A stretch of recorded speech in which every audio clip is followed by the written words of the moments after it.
So ayun, hello, good morning future home buyers. Ayan, today papunta po tayo sa Pacific Town para mag-turnover po ng unit. So i-assist po natin si home buyer sa pag-turnover po ng unit.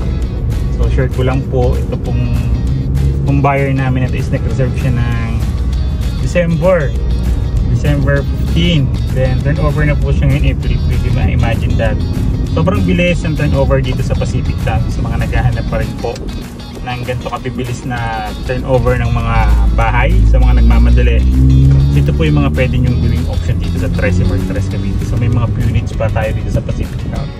So ayan, sa mga kabahay, so turnover day tayo today. Dito po tayo ngayon sa Pacific Town Phase 2.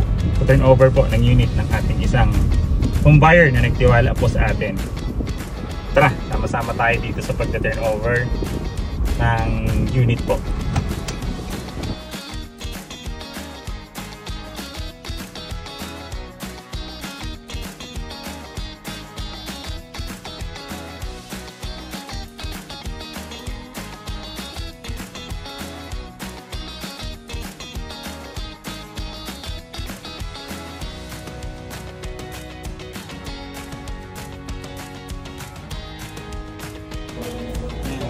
Punch listing na tayo ngayon, punta tayo sa mismong unit.